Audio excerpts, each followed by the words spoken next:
नमस्कार. सावित्रीबाई फुले शिक्षण प्रसारक मंडळ संचलित श्रावणलाल मोदी विद्यालयामध्ये आपलं सर्वांचं स्वागत आहे. मी विज्ञान विषय शिक्षक सोनवणे विटी.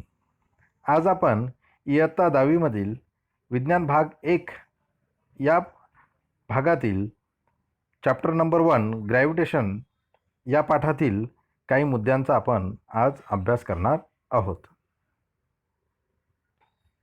In this section, we are going to take a look at Newton's universal law of gravitation.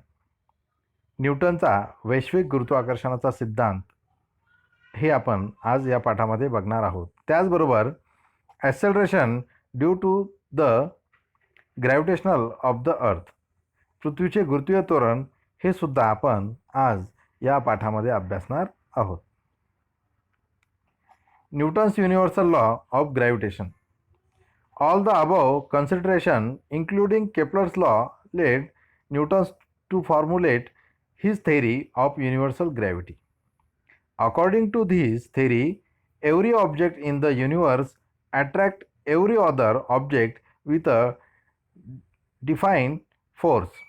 This force is directly proportional to the product of the masses of the two objects and is inversely proportional to the square of the distance between them. बघा, न्यूटनचा वैश्विक गुरुत्वाकर्षणाचा सिद्धांत या ठिकाणी आपल्याला काय सांगितलेले त्यांनी की वरील सर्व निरीक्षणे व केपलरचे नियम लक्षात घेऊन न्यूटनने त्याचा वैश्विक गुरुत्वाकर्षणाचा सिद्धांत मांडला. आता न्यूटनने काय केलं, केपलरचे जे नियम आहे हे नियम सगळे लक्षात घेऊन त्याने त्याचा एक वैश्विक गुरुत्वाकर्षणाचा सिद्धांत मांडला. या सिद्धांतानुसार विश्वातील प्रत्येक वस्तू इतर प्रत्येक वस्तूला ठराविक बलाने आकर्षित करत असते. प्रत्येक वस्तूमध्ये एक गुरुत्वाकर्षण शक्ती आहे असं त्याचं म्हणणं होतं आणि ते ठराविक बलाने ते एकमेकांना काय करतात, आकर्षित करतात. कोणत्याही दोन वस्तूंमध्ये हे आकर्षण बल असतं. हे बल एकमेकांना आकर्षित करणाऱ्या वस्तूंच्या वस्तुमानाच्या गुणाकाराशी समानुपाती आणि त्यामधील अंतराच्या वर्गाशी व्यस्तानुपाती असते. आता या ठिकाणी एक तुम्हाला 1.5 ही एक आराखडा किंवा त्या ठिकाणी आपण एक डायग्राम म्हणून एक समजण्यासाठी सांगितलेली त्यांनी की एक M1 आणि एक M2 म्हणजे एक पहिला ऑब्जेक्ट आणि एक दुसरा ऑब्जेक्ट, ठीक आहे, आणि हे एकमेकांकडे काय होत आहे, आकर्षिले जात आहे. तर या ठिकाणी त्यांनी सांगितलं आहे की त्यांच्यामधील अंतराच्या वर्गाशी व्यस्तानुपाती असते. मग या ठिकाणी गणितीय स्वरूपात त्यांनी कशा पद्धतीने मांडणी केलेली बघा. F proportional to M1 M2 upon D square किंवा F is equal to G into M1 M2 upon D square. आता या ठिकाणी G म्हणजे काय हे बघा. Here G is the constant of proportionality and is called the universal gravitational constant. G हा स्थिरांक असून त्यास वैश्विक गुरुत्वीय स्थिरांक म्हणतात. युनिफॉर्म सर्क्युलर मोशन, याला मॅग्निट्यूड ऑफ सेंट्रिपिटल फोर्स सुद्धा म्हणतात. Consider an object moving in a circle with constant speed. We have seen earlier that such a motion is possible only when the object is constantly acted upon by a force directed toward the center of the circle. This force is called the centripetal force. If m is the mass of the object, v is its speed and r is the radius of the circle, then it can be shown that this force is equal to F is equal to m v square upon r. एक समान वर्तुळाकार गती म्हणजे काय बघा, किंवा अभिकेंद्री बलाचे परिणाम कसे असते ते या ठिकाणी त्यांनी सांगितले की समजा एक वस्तू एक समान वर्तुळाकार गतीने गतिमान आहे. त्यांनी सांगितलं आपल्याला या ठिकाणी कन्सिडर म्हणजे समजा एक an object moving in a circle with constant speed. Constant म्हणजे काय, एक समान. त्या ठिकाणी त्या स्पीडमध्ये कोणत्याही प्रकारे बदल होत नाही. ज्या पद्धतीने एखादी वस्तू वर्तुळाकार गतीने जर ती फिरत असेल, सर्कल विथ कॉन्स्टंट स्पीड, वर्तुळाकार गतीने जर ती एक समान गतीने जर फिरत असेल, तर अशा प्रकारे गतिमान असलेल्या वस्तूवर केंद्राकडे निर्देशित अभिकेंद्री बल प्रयुक्त होत असते. आपण तो एक सुरुवातीला प्रयोग बघितला होता मागच्या तासाला, की आपण दोरीला एक दगड बांधला आणि दोरीचं दुसरं टोक आपल्या हातामध्ये पकडलं आणि त्यानंतर आपण ती दोरी गोल गोल फिरायला सुरुवात केली आणि त्यावरून असा निकष निघाला होता की आपण दोरीचं दुसरं टोक जे पकडलेलं आहे त्या ठिकाणी आपण पूर्ण प्रकारे बल हे प्रयुक्त करत असतो.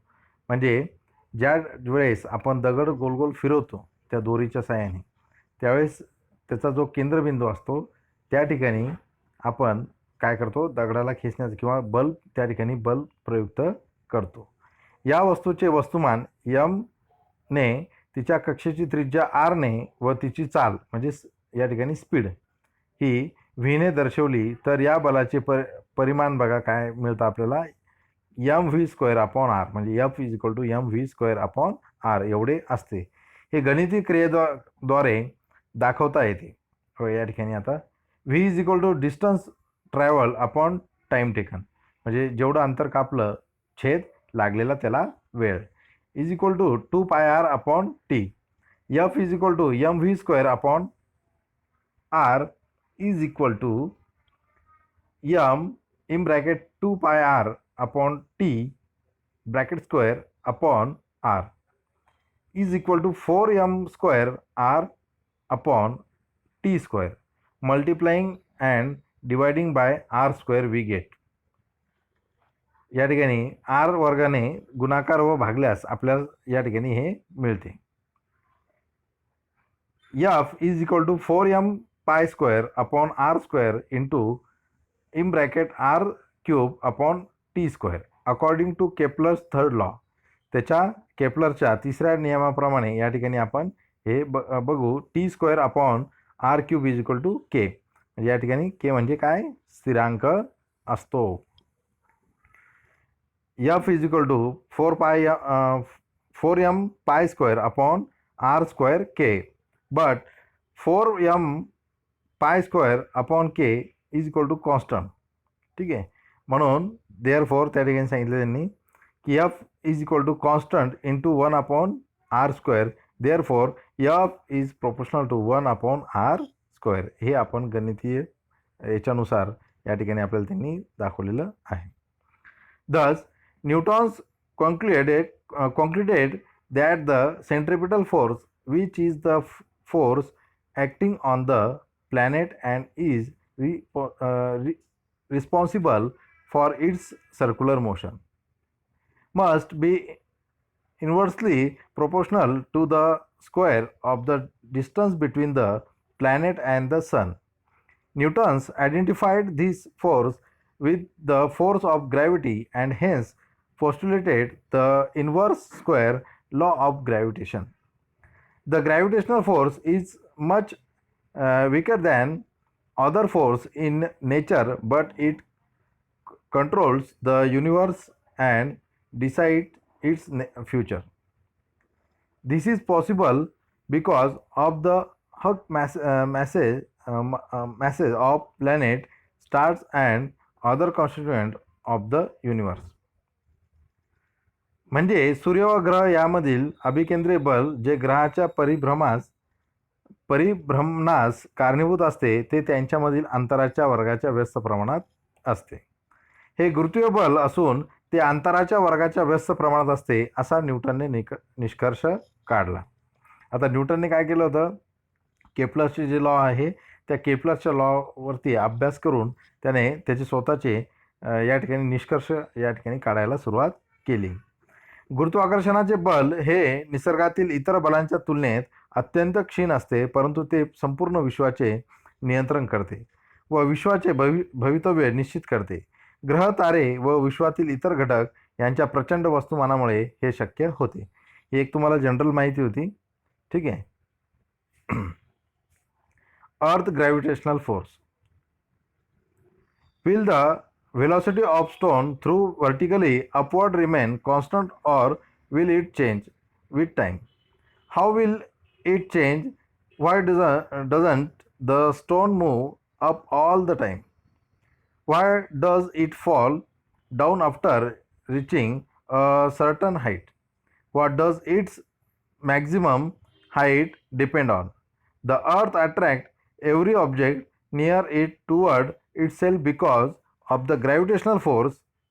The center of mass of the earth is situated at its center, so the gravitational force of on any object due to the earth is always directed toward the center of the earth.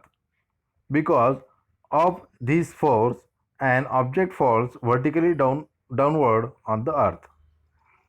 पृथ्वीचे गुरुत्वीय बल बघा त्यांनी काय म्हटलंय की क्षितिज लंब दिशेत सरळ वर फेकलेला दगडाचा वेग एक समान असेल काय की तो कालानुसार बदलेल.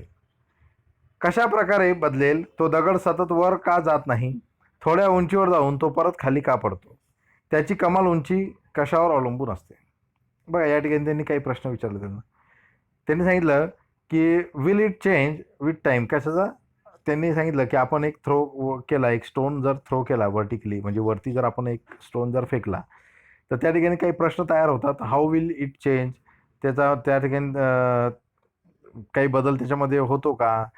त्यानंतर थोड्या उंचीवर जाऊन तो परत खाली पडतो का? त्याची कमाल उंची की कशावर अवलंबून असते? हे काही प्रश्न. तर पृथ्वी तिच्या जवळील सर्व वस्तूंना गुरुत्वीय बलाने स्वतःकडे आकर्षित करते. पृथ्वीचे वस्तुमान केंद्र तिच्या केंद्रबिंदूत असते, म्हणून कोणत्याही वस्तूवरील पृथ्वीचे गुरुत्वीय बल हे पृथ्वीच्या केंद्राच्या दिशेने असते. म्हणूनच या बलामुळे वस्तू क्षितिजलंब दिशेत सरळ खाली पडते. बघा या ठिकाणी अजून एक समजण्यासाठी आपल्याला त्यांनी या ठिकाणी आपण एक उदाहरण बघू. Similarly when we throw a stone vertically upward, this force tries to pull it down and reduce its velocity. Due to this constant downward pull, the velocity becomes zero after a while. The pull continues to be exerted and the stone starts moving vertically downward toward the center of the earth under its influence. तसेच आपण जेव्हा एखादा दगड क्षितिजलंब दिशेत सरळ वर फेकतो तेव्हा हे बल त्याला खाली खेचत असते व त्याचा वेग कमी करते. सतत प्रयुक्त होत असलेल्या या बलामुळे दगडाचा वेग काही काळाने शून्य होतो व त्याच बलामुळे दगड खाली पृथ्वीच्या केंद्राकडे येऊ लागतो. आपल्याला जे आत्ता काही प्रश्न पडले होते ना, त्या प्रश्नांचं उत्तर सगळं याच्यामध्ये दडलेलं आहे. बघा आपण काय करतो की समजा उदाहरणार्थ एक चेंडू असेल किंवा दगड असेल, आपण वर फेकत असताना जेवढ्या ताकदीने आपण त्याला वर फेकू तेवढं त्याच्यामध्ये बल प्रयुक्त होतं आणि तेवढ्या अंतरावर तो जेवढं त्याच्यामध्ये बल असेल तो पृथ्वीच्या विरुद्ध दिशेला वर जाण्याचा प्रयत्न करतो. आणि तो पृथ्वीच्या विरुद्ध दिशेला ज्यावेळेस वर जात असतो तर जोपर्यंत त्याच्यामध्ये बल आहे आपण लावलेलं तोपर्यंत तो वरती जातो. आणि एक वेळ अशी येते की त्यामधलं जे बल आहे ते काय होऊन जातं? झिरो. ज्यावेळेस ते झिरो होतो त्यावेळेस ती वस्तू लगेच खाली नाही पडत. काही वेळासाठी त्या ठिकाणी ती स्थिर होती बघा, कारण तिथे त्याच्यामध्ये असलेलं बल काय होऊन जातं? झिरो होऊन जातं. आणि स्थिर झाल्या पृथ्वीचं गुरुत्वाकर्षण त्याला खेचतच असते. बघा कोणतीही वस्तू तुम्ही वर फेकत असताना पृथ्वी हे तिचं काम करतच असते. मग ती वस्तू जागेवर स्थिर असू द्या किंवा तुम्ही वर फेकलेली असेल, ठीक आहे, किंवा ती वस्तू तरंगत असेल, तर पृथ्वी आपलं हे काम करतच असते. पृथ्वी प्रत्येक वस्तूवरती आपलं जे गुरुत्वाकर्षण शक्ती आहे ती त्याच्यावर आजमावतच असते. आपल्याकडे ती वस्तू खेचतच असते आणि प्रत्येक वस्तूवरती सारखंच बल प्रयुक्त करते. पण या ठिकाणी आपण एखाद्या वस्तूवरती जर बल प्रयुक्त केलं आणि त्याला विरुद्ध पृथ्वीच्या गुरुत्वाकर्षण शक्तीच्या विरुद्ध दिशेला जर वरती फेकलं, त्या वस्तूमध्ये जेवढं बल आपण प्रयुक्त केलेलं आहे तेवढंच त्यामध्ये तेवढीच गती त्याला प्राप्त होईल आणि जोपर्यंत त्याच्यामध्ये बल आहे तोपर्यंत ती तेवढ्या अंतरावर जाऊन थांबेल. त्यानंतर लगेच त्यातलं बल पूर्ण शून्य झालं तर लगेच दगड किंवा जो चेंडू आपण वर फेकलेला आहे तो लगेच खाली पृथ्वीकडे यायला सुरुवात होईल आणि तो पृथ्वीवरती येऊन पडतो. हे पृथ्वीच्या केंद्राकडे येऊ लागतो. तर हे सगळं आपल्याला माहिती आहे की पृथ्वीमध्ये गुरुत्वाकर्षण शक्ती असल्यामुळे हे सर्व घडतं. अर्थ ग्रॅव्हिटेशनल ॲक्सेलरेशन, पृथ्वीचे गुरुत्वीय त्वरण बघा. The earth exert gravitational force on object near it according to Newton's second law of motion. A force acting on a body result in its acceleration. Thus, the gravitational force due to the earth on a body result in its acceleration. This is called acceleration due to gravity and is denoted by g. हे g या अक्षराने दर्शवतात. Acceleration is a vector. As the gravitational force on any object due to the earth is directed toward the center of the earth, the direction of the acceleration due to gravity is also directed toward the center of the earth, that is vertically downward. पृथ्वीचे गुरुत्वीय त्वरण पृथ्वी तिच्या जवळील सर्व वस्तूंवर गुरुत्वीय बल प्रयुक्त करते. न्यूटनच्या दुसऱ्या नियमाप्रमाणे एखाद्या वस्तूवर प्रयुक्त होत असलेल्या बलामुळे वस्तूचे त्वरण होते. या नियमानुसार पृथ्वीच्या गुरुत्वीय बलामुळे वस्तूचे त्वरण होते. यास पृथ्वीचे गुरुत्व त्वरण म्हणतात व ते जी या अक्षराने संबोधले जाते. त्वरण ही एक सदिश राशी आहे. पृथ्वीच्या गुरुत्वीय त्वरणाची दिशा तिच्या गुरुत्वीय बलामुळे प्रमाणे पृथ्वीच्या केंद्राकडे म्हणजे क्षितिज लंब दिशेने असते. हे आहे पृथ्वीचे गुरुत्वीय त्वरण. तर विद्यार्थी मित्रांनो, पुढच्या तासाला आपण चॅप्टर नंबर 1 ग्रॅव्हिटेशनमधील फ्री फॉल म्हणजे काय, त्यानंतर ग्रॅव्हिटेशनल पोटेन्शियल एनर्जी म्हणजे काय आणि इस्केप व्हेलोसिटी म्हणजे काय हे शिकणार आहोत. धन्यवाद.